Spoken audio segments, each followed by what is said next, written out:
a little joy in every bite?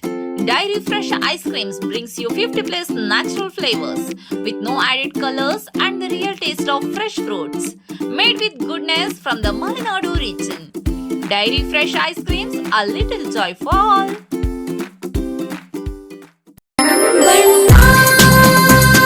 Surfa Coats. Surfa Coats. ಸರ್ಫಾ quotes ರವರ ಸುದೀರ್ಘ ಬಾಳಿಕೆಯ ಸುಂದರವೂ ಆದ ಜಲಾಧಾರಿತ ಪರಿಸರ ಸ್ನೇಹಿ ಪೇಂಟ್ಗಳನ್ನೇ ಬಳಸಿ. Sarfa luxury emulsion paint, odourless, low VOC, good for health, good for earth. Sarfa coats. Sagara Marikamba ಸಮಿತಿಯು ಕೇವಲ ಜಾತ್ರೆಗೆ ಮಾತ್ರ ಸೀಮಿತವಾಗಬಾರದು. ಜಾತ್ರೆಯ ಮೂಲಕ ಬರುವ ಆದಾಯವನ್ನು ಅಮ್ಮನ ಹೆಸರನ್ನು ಶಾಶ್ವತವಾಗಿ ಉಳಿಸುವಂತಹ ಜನಪರ ಕೆಲಸಗಳಿಗೆ ವಿನಿಯೋಗಿಸಬೇಕು ಎಂದು ಶಾಸಕ ಹಾಗೂ ಅರಣ್ಯ ಕೈಗಾರಿಕಾ ನಿಗಮದ ಅಧ್ಯಕ್ಷ ಗೋಪಾಲಕೃಷ್ಣ ಬೇಳೂರು ತಿಳಿಸಿದರು. ಸಾಗರದ ಗಣಪತಿ ಕೆರೆ ಪಕ್ಕದ ಕೊಪ್ಪಲಗದ್ದೆಯಲ್ಲಿ ಸೋಮವಾರ ಮಾರಿಕಾಂಬಾ ದೇವಿ ನ್ಯಾಸ ಪ್ರತಿಷ್ಠಾಪನೆಯ ವತಿಯಿಂದ ಹಮ್ಮಿಕೊಂಡಿದ್ದ ನೂತನ ಶಾಲೆ ಮತ್ತು ಸಭಾಭವನ ಕಾಮಗಾರಿಗೆ ಶಂಕುಸ್ಥಾಪನೆ ನೆರವೇರಿಸಿ ಅವರು ಮಾತನಾಡುತ್ತಿದ್ದರು. ಸಮಿತಿಯವರು ಈ ಜಾಗವನ್ನು ಖರೀದಿಸಿ 16 ವರ್ಷಗಳೇ ಕಳೆದಿವೆ. ಇಲ್ಲಿ ಅಭಿವೃದ್ಧಿ ಕೆಲಸಗಳನ್ನು ಮಾಡಬೇಕು ಎಂದು ನಾನು ಸಮಿತಿಯ ಗೌರವಾಧ್ಯಕ್ಷನಾಗಿದ್ದಾಗಲೇ ಚಿಂತನೆ ನಡೆಸಿದ್ದೆ. ಇದೀಗ ಅದಕ್ಕೆ ಕಾಲ ಕೂಡಿ ಬಂದಿದೆ. ಬಡ ಮಕ್ಕಳ ಶಿಕ್ಷಣಕ್ಕಾಗಿ ಶಾಲೆ ಮತ್ತು ಆರ್ಥಿಕವಾಗಿ ಹಿಂದುಳಿದವರು ಶುಭ ಸಮಾರಂಭಗಳನ್ನು ನಡೆಸಲು ಅನುಕೂಲವಾಗುವಂತೆ ಸಭಾಭವನ ನಿರ್ಮಿಸಲು ಇಂದು ಶಂಕುಸ್ಥಾಪನೆ ನೆರವೇರಿಸಲಾಗಿದೆ. ಈ ಕಾಮಗಾರಿಗಳಿಗೆ ಸಮಿತಿಯವರು ನೀಡುವ ಹಣ ಕಡಿಮೆಯಾದರೆ ಸರ್ಕಾರದಿಂದ ಹೆಚ್ಚಿನ ಅನುದಾನ ತಂದು ಕೆಲಸ ಪೂರ್ಣಗೊಳಿಸಿಕೊಡುವುದಾಗಿ ಗೋಪಾಲಕೃಷ್ಣ ಬೇಳೂರು ಭರವಸೆ ನೀಡಿದರು. ಒಂದು ಸಣ್ಣ ಬ್ರೇಕ್ ಮುಗಿಸಿ ಗೋಪಾಲಕೃಷ್ಣ ಬೇಳೂರು ಅವರು ಈ ಯೋಜನೆ ಬಗ್ಗೆ ಇನ್ನೇನು ಹೇಳಿದ್ದಾರೆ ಕೇಳೋಣ ಬನ್ನಿ. ನೀವು ತಿನ್ನುವುದು ನಿಮ್ಮ ಲಿವರ್ ತಿನ್ನುತ್ತದೆ. ಆರೋಗ್ಯಕರ ಲಿವರ್ಗಾಗಿ ಉತ್ತಮ ಆಹಾರ ಮತ್ತು ನಿಯಮಿತ ತಪಾಸಣೆ ಅಗತ್ಯ. ಲಿವರ್ನ ಆರೋಗ್ಯಕ್ಕಾಗಿ ನಮ್ಮ ಅನುಭವಿ ಗ್ಯಾಸ್ಟ್ರೋಎಂಟರಾಲಜಿಸ್ಟ್ ಅನ್ನ ಸಂಪರ್ಕಿಸಿ. ನಂಜಪ್ಪ ಲೈಫ್ ಕೇರ್, ಕುವೆಂಪು ರಸ್ತೆ ಹಾಗೂ ಗಾಡಿಕೊಪ್ಪ, ಸಾಗರ ರಸ್ತೆ, ಶಿವಮೊಗ್ಗ. ದೂರವಾಣಿ ಸಂಖ್ಯೆ 0812126730 ಮತ್ತು 251166. ನಂಜಪ್ಪ ಹಾಸ್ಪಿಟಲ್, ದಾವಣಗೆರೆ.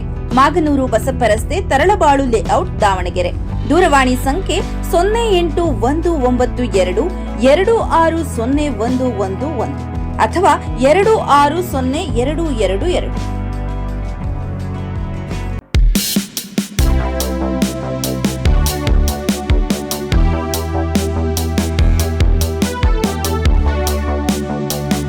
ಶಾಸಕನಾಗಿ ಬಹಳಷ್ಟು ಸಮಾಜಕ್ಕೆ ಈಗಾಗಲೇ ನಾನು ಬೇಕಾದಷ್ಟು ಸಮಾಜದವ್ರು ಕೇಳಿದಾಗ ಅವ್ರಿಗೆ 50 ಲಕ್ಷ ಏನೇನು ಕೇಳಿದ್ರೆ 1 ಕೋಟಿವರೆಗೂ ಕೊಟ್ಟಿದ್ದೇನೆ. ನಾನು ಯಾವುದೇ ಸಮಾಜ ಬಂದು ಕೇಳಿದ್ರು ಇಲ್ಲ ಅಂತ ನಾವೇನು ಹೇಳಿಲ್ಲ. ಸಮಾಜದ ಯಾವುದೇ ಸ್ತ್ರೀಶಕ್ತಿ ಸಂಘದವರು ಕೇಳಿದ್ರೆ ಅವರಿಗೂ ಕೊಟ್ಟಿದ್ದೇನೆ. ಹಾಗೆ ಪ್ರತಿಯೊಬ್ಬರಿಗೂ ನಾವು ಕೊಟ್ಟಿದ್ದೀವಿ ಇವತ್ತು. ಹಾಗೆ ಇವತ್ತು ಮಾರಿಕಾಂಬಾ ಸಮಿತಿಯಿಂದ ಇವತ್ತು ಏನಾಗ್ತಿರುವಂತ ಒಂದು ಶಿಕ್ಷಣ, ಒಂದು ಶಾಲೆ ಮತ್ತು ಒಂದು ಕಲ್ಯಾಣ ಮಂಟಪಕ್ಕೆ ನೀವೇನು ಹೆದರ್ಕೊಳ್ಳುವಂತ ಅವಶ್ಯಕತೆ ಇಲ್ಲ. ಮಾರಿಕಾಂಬಾ ದೇವಸ್ಥಾನದಲ್ಲಿ ಎಷ್ಟು ಆದಾಯ ಬರುತ್ತೆ ಅಷ್ಟು ಕೊಡಿ, ಉಳಿಕೆ ಸರ್ಕಾರದಲ್ಲಿ ನಾನು ಮಾಡ್ಕೊಡುವಂಥದ್ದು ವ್ಯವಸ್ಥೆ ನಾನು ಮಾಡ್ಕೊಡ್ತೇನೆ. ಆಗ್ಬೇಕಿದು. ಯಾಕಂದ್ರೆ ಇಷ್ಟೊಂದು 8 ಎಕರೆ ಜಾಗವನ್ನ, ಹಾಟ್ ಜಾಗ ಅಂದ್ರೆ ಒಳ್ಳೆ ಹಾಟ್ ಕೇಕ್ ಅಂತ ಹಾಗಿರುವಂತ ಜಾಗದಲ್ಲಿ, ಇಂಥ ಒಂದು ಪರಿಸರದಲ್ಲಿ ಇಷ್ಟು ಒಳ್ಳೆ ಜಾಗ ಇರ್ಬೇಕಾದ್ರೆ ಏನ್ ಮಾಡೋಕ್ಕಾಗತ್ತ? ಅದು ಇಟ್ಕೊಂಡು ಪೂಜೆ ಮಾಡೋಕ್ಕಾಗತ್ತಾ? ಸಾರ್ವಜನಿಕರಿಗೆ ಉಪಯೋಗ ಆಗುವಂಥದ್ದು ಆಗ್ಬೇಕಾಗಿದೆ. ಇವತ್ತು ಸಾರ್ವಜನಿಕರಿಗೆ ಏನಾದ್ರೂ ಒಂದು ವ್ಯವಸ್ಥೆ ಮಾಡದೆ ಹೋದ್ರೆ ದೇವಸ್ಥಾನ ಕಮಿಟಿಯ ಕೇವಲ ದೇವಸ್ಥಾನ ಮಾರಿಕಾಂಬಾ ಜಾತ್ರೆ ಸಮಿತಿಗೋಸ್ಕರ ಜಾತ್ರೆಗಾತ್ರೆ ಮಾತ್ರ ಸೀಮಿತ ಆಗೋದಂಥದ್ದಲ್ಲ. ಸಾಮಾನ್ಯ ಜನರಿಗೆ ಅದು ಅವರಿಗೆ ಸಿಗುವಂತ ವಸ್ತುಗಳಾಗಿ ಸಿಗುವಂತವಂತ ಆಗ್ಬೇಕು ಆ ದೇವಿಯ ಹೆಸರಲ್ಲಿ ಅನ್ನೋದು ನಮ್ಮ ಉದ್ದೇಶ. ತಾಯಿಗೆ ಖಂಡಿತ ತಾಯಿ ಆಶೀರ್ವಾದ ಇದೆ. ನನ್ನ ಹೆಸರಲ್ಲಿ ಏನಾದ್ರೂ ಮಾಡ್ಬೇಕನ್ನೋ ತಾಯಿಗೆ ಚಿಂತನೆ ಇರುತ್ತೆ. ದೇವಿ ಆಶೀರ್ವಾದ ಯಾವತ್ತೂ ಇರುತ್ತೆ. ನೋಡಿ, ಹಿಂದಿನ ಸಾಲಲ್ಲಿ 52 ಲಕ್ಷಕ್ಕೆ ಹರಾಜಾದ್ರೆ ಈ ವರ್ಷ 1,32,34 ಲಕ್ಷಕ್ಕೆ ಹರಾಜಾಯ್ತು. 1,34,00,000 ಹರಾಜಾಯ್ತು. ಅಂದ್ರೆ 82-83 ಲಕ್ಷ ಎಕ್ಸ್ಟ್ರಾ ಬಂತು ಇವತ್ತು. ಯಾಕೆ ಬಂತು ಹೇಳಿ? ತಾಯಿಗೂ ಅರ್ಥ ಆಗಿದೆ ಇವತ್ತು. ಇಲ್ಲ ನನಗೆ ಒಂದು ಕಲ್ಯಾಣ ಮಂಟಪ ಆಗ್ಬೇಕು, ಒಂದು ಶಾಲೆ ಆಗ್ಬೇಕು ಅಂತ ಭಾವನೆ ಇದೆ. ಈಗಾಗಲೇ ಈ ನಮ್ಮ ಈ ಅಂಗಡಿಗಳ ಹಾರಾಜ್ ಶುರುವಾಗಿದೆ.